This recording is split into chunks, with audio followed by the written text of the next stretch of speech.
Hi అండి, అందరికీ నమస్కారం. Village life with Lakshmi YouTube ఛానల్కి స్వాగతం. నేను ఇప్పుడు మజ్జిగ చేస్తున్నాను. మజ్జిగ చేసి వెన్నగాయటం ఎట్లాగో చూపిస్తాను. పెరుగుని గిన్నెలో వేసుకుని నీళ్లు కలిపి పెట్టాను. పెట్టి ఇప్పుడు తీసుకొచ్చి గిల్ల కొడతాను. ఇట్లా మజ్జిగ ఒక అరగంట చేయాలి. గిల్ల కొడతా ఉంటే వెన్నపోస పైకి వస్తూ ఉంటుంది. తర్వాత వెన్నపోస తీసి నెయ్యి కాసుకోవాలి. ఇప్పుడైతే మాకు గేదెలు ఉన్నాయి కాబట్టి ఈ మాత్రమన్నా మేము మజ్జిగ చేసుకుంటున్నాము. మేము చిన్నప్పుడైతే డైలీ ఇంత పెద్ద కొండ పెట్టుకుని నుంచుని కవ్వం ఇంత ఉండేది. ఇంత పొడవాటి దానికి నుంచుని ఇట్లా ఇట్లా ఇట్లా దిప్పేవాళ్ళం. అది రోజుకి ఇంత ఎన్నపోసి వచ్చేది.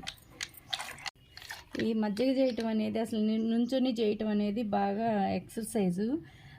ఇప్పుడైతే మామూలుగా డెలివరీ అప్పటికి ఎక్సర్సైజ్లు చేస్తున్నారు, కానీ అప్పుడైతే ఇంటి పనులు చేసేవాళ్ళు. నాకు మా అబ్బాయి పుట్టినప్పుడు కూడా మా నాయనమ్మ మజ్జిగ చెయ్యి నొప్పులు బాగా తేలిగ్గా అయింది, కాన్పు తేలిగ్గా అయింది అనేది అనుకోకుండా నేను ఆ రోజు ఇంట్లో ఎవరు లేక మా అమ్మ నేను ఉంటే పని తొందరగా అయిద్దని మజ్జిగ చేసిన రోజు నాకు పెయిన్స్ వచ్చి డెలివరీ అయింది.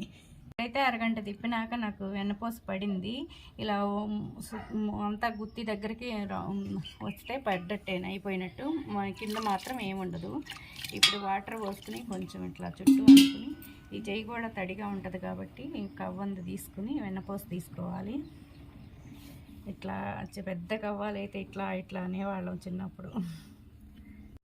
ఇప్పుడైతే దీంట్లో తీసేసాను. ఎంత కొంచెం అంతే వచ్చింది వెన్నపోస. దీన్ని తీసుకెళ్ళి సబ్బులో వేసి కడగకూడదు. గుత్తిని వేడి నీళ్ళలో పెట్టుకున్నా, అన్నం ఉడికేటప్పుడు పెట్టినా అట్లా వేడికి ఊరికి అంతా పోయిద్ది. రేపు మళ్ళీ అంటుకోకుండా ఉండిద్ది. ఇది 2 రోజులు 3 రోజులు నేను కలెక్ట్ చేసి ఉంచాను. ఇప్పుడు వచ్చింది కూడా దీంట్లో వేసి ఫ్రిడ్జ్లోనే పెట్టుంచాము. కానీ మళ్ళీ కొంచెం దీన్ని కూడా ఇలా వాటర్ పోసుకుని కడిగితే స్మెల్ అది లేకుండా బాగుంటుంది, పోతుంది. దీన్ని కరగబెట్టాలి. 2-3 సార్లు వాటర్ పోసి వంచేస్తాను అన్నమాట. ఇదైతే ఇప్పుడు తీసుకొచ్చి స్టవ్ వెలిగించి ఎన్నపోస కరగబెడుతున్నాను.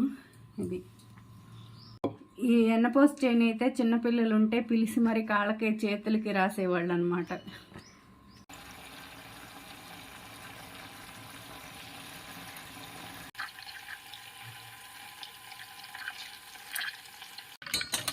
ఇప్పుడైతే నెయ్యి కరిగింది. ఇలా ఉండగానే ఆఫ్ చేసుకోవాలి, లేకపోతే మాడిపోయింది.